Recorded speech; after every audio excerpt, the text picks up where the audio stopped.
ইন্নাল্লাহা ইয়া'মুরু বিল আদলি ওয়াল ইহসান।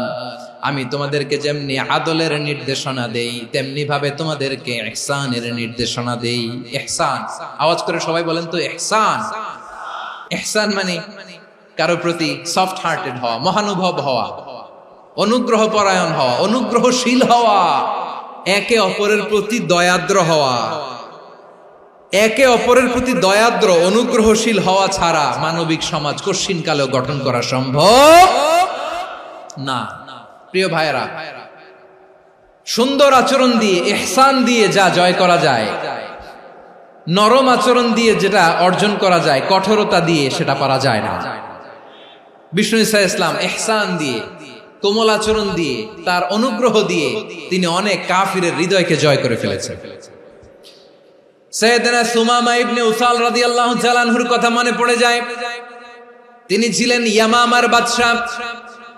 মদিনাতে বিশ্বনবীকে হত্যা করার নিয়তে এসেছিলেন। গোপনে গোপনে বিশ্বনবীকে হত্যা করে আবার ইয়ামামাতে তিনি ফিরে যাবেন। কিন্তু কি অবাক করা কাণ্ড, হত্যা করতে পারে নাই, সাহাবাদের হাতে তিনি ধরা পড়ে গেলেন।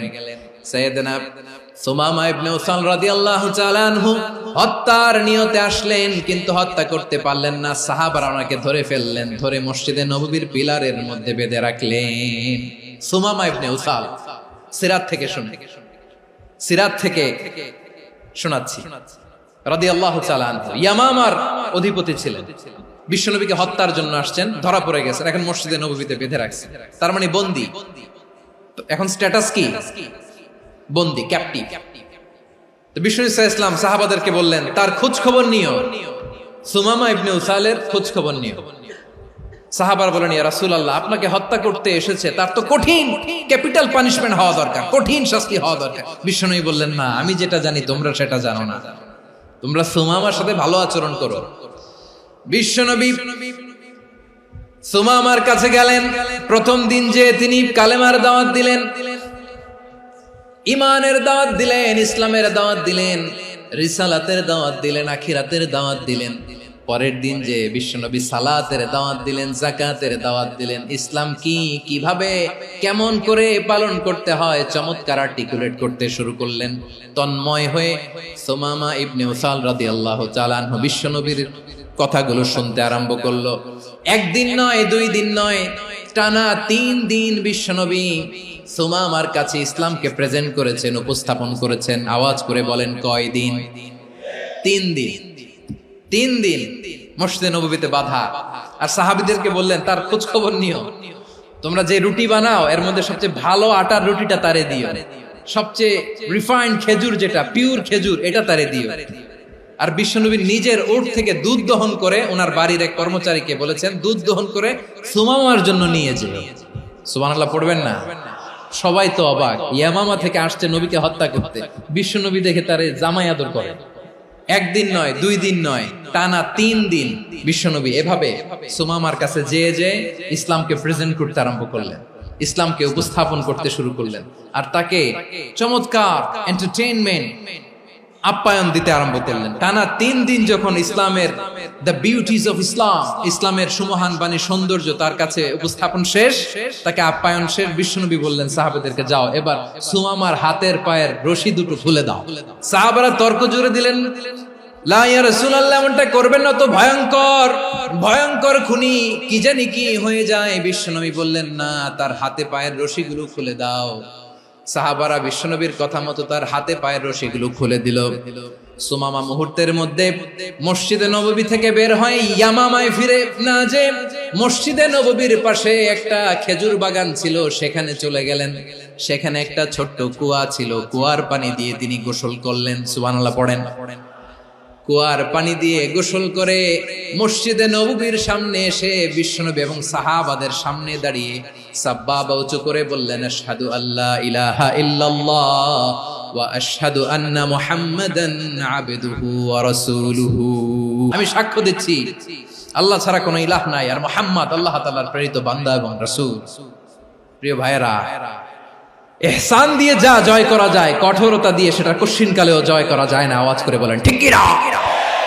এবার সুমামা দাঁড়িয়ে বলে, ওগো নবী, আমি তো কালিমা পড়ে মুসলমান হয়ে গেলাম, এবার শোনেন, এই মুহূর্তের আগে আপনার চেহারার চাইতে নিকৃষ্ট কোনো চেহারা আমার কাছে ছিল না, কিন্তু শাহাদা পাঠ করার পরে আপনার চেহারার চাইতে উত্তম শ্রেষ্ঠ কোনো চেহারা আমার কাছে আর নাই। ও নবী, আজকের দিনের আগে ইসলাম ধর্মের চেয়ে নিকৃষ্ট অপছন্দনীয় কোনো ধর্ম আমার কাছে ছিল না, কিন্তু এই মুহূর্ত থেকে ইসলামের চেয়ে সেরা শ্রেষ্ঠ পছন্দনীয় কোনো ধর্ম আমার কাছে নাই। নবী গো, আজকের দিনের আগে মদিনার চাইতে অপছন্দনীয় নিকৃষ্ট কোনো শহর আমার কাছে ছিল না, কিন্তু এই মুহূর্তের পর থেকে মদিনার চাইতে কোনো শ্রেষ্ঠ শহর আমার জানা নাই। সে ছিল গমের বড় ডিলার, গম বেচতো। কি বেচতো? তার গম কিনে মক্কার লোকেরা রুটি খাইতো। সে ঘোষণা দিল, আজকে থেকে মক্কাবাসীদের জন্য সব গম আমি হারাম করে দিলাম, মক্কাবাসী এখন না খেয়ে মরে। সুবহানাল্লাহ পড়বেন না? মক্কাবাসী বিশ্বনবীর কাছে আসলেন, এসে বললেন, মুহাম্মদ, আমরা তো তোমার ভাই, তোমার চাচা, তোমার ভাতিজা, তোমার আত্মীয়, তুমি সুমামারে বলো সে যেন আবার গমের সাপ্লাই মক্কার জন্য অনুমতি দিয়ে দেয়। বিশ্বনবীর অনুমতি ক্রমে সুমামা আবার মক্কাতে গম পাঠাতে শুরু করলো। পড়েন সুবহানাল্লাহ। ইহসান, ইহসান দিয়ে আপনি যেটা জয় করতে পারবেন, you can win the heart of your enemies. ইহসান দিয়ে আপনি আপনার শত্রুর হৃদয়কে জয় করতে পারবেন। এজন্য আল্লাহ বললেন, ওয়া আনফিকু ফি সাবিলিল্লাহি ওয়া লা তুলকু বিআইদিকুম ইলাত তাহলুকা ওয়া আহসিনু ইন্নাল্লাহা ইউহিব্বুল মুহসিনিন। তোমরা আল্লাহর রাস্তায় দান করবে আর নিজেরা নিজেদেরকে ধ্বংসের হাতে ঠেলে দিও না। তোমরা একে অপরের প্রতি ইহসান করবে, কারণ ইহসানকারীদেরকে আল্লাহ বড় ভালোবাসেন। সুবহানাল্লাহ পড়েন। আবার সূরা রহমানে আল্লাহ বললেন, হাল জাযাউল ইহসানি ইল্লাল ইহসান ফাবিআইয়ি আলা, সবাই পড়েন, ফাবিআইয়ি আলাই রাব্বিকুমা তুকাযযিবান। ইহসানের প্রতিদান হিসেবে ইহসানি হয়। বিশ্বনবী সুমামার প্রতি যেমন ইহসান করেছেন, সুমামাও ঠিক তেমন ইহসান ফিরিয়ে দিয়েছে। ঠিক কিনা বলেন? তাহলে এক নম্বরে হচ্ছে আদ, ন্যায় বিচার। দুই নম্বরে সবাই বলেন ইহসান, সদাচরণ। ইহসান দুই ধরনের প্রিয় ভাইরা, ইহসান ফিল ইবাদা, ইহসান ফিল মুআমালা। ইহসান ফিল ইবাদা হচ্ছে একাগ্র অনুভবে ইবাদতে ডুব দেওয়া, এর নাম ইবাদতের ইহসান। সুবহানাল্লাহ পড়ুন। বিশ্বনবী বলেন, ইহসান মানে কি জানো নাকি? হাদিসে জিবরিলে সাইয়েদনা জিবরিল আলাইহিস সালাম বিশ্বনবীকে বললেন, আখবিরনি আনিল ইহসান। নবী আমাদেরকে বলেন ইহসান মানে কি? বিশ্বনবী বললেন, আনতা আবুদাল্লাহা কাআন্নাকা তারাহু ফাইন লাম তাকুন তারাহু ফাইন্নাহু ইয়ারাক। ইহসান মানে হলো এমন ভাবে তুমি আল্লাহর সামনে নিজেকে উজাড় করে ইবাদত করবে, তুমি ভাববে তুমি আল্লাহকে দেখতে পাচ্ছ। আর এটা যদি ভাবা তোমার জন্য কঠিন হয়ে যায়, অন্তত এতটুকু তুমি ভাববা যে আল্লাহ তোমাকে দেখতে পাচ্ছেন। ঠিক কিনা বলেন? ও আমার বীর চট্টলার ভাইয়েরা, কেউ যেটা দেখে না সেটা দেখে কে? এই বিশ্বাস হৃদয়ের মধ্যে আছে? নামাজে যখন দাঁড়ান এই ফিলিংসটা আনা যাবে? এসা পর্যন্ত যে আমরা হায়াত পাবো কোনো গ্যারান্টি আছে? সবাই আওয়াজ করে বলেন, গ্যারান্টি আছে? গ্যারান্টি নাই। এজন্য বিষ্ণু ইসলাম বলেছে, এমন ভাবে নামাজে দাঁড়াও, ইবাদত করো, মনে করো হতে পারে এটাই আমার জীবনের শেষ নামাজ। পারফর্ম দ্য সালাহ as if this is your last and final prayer.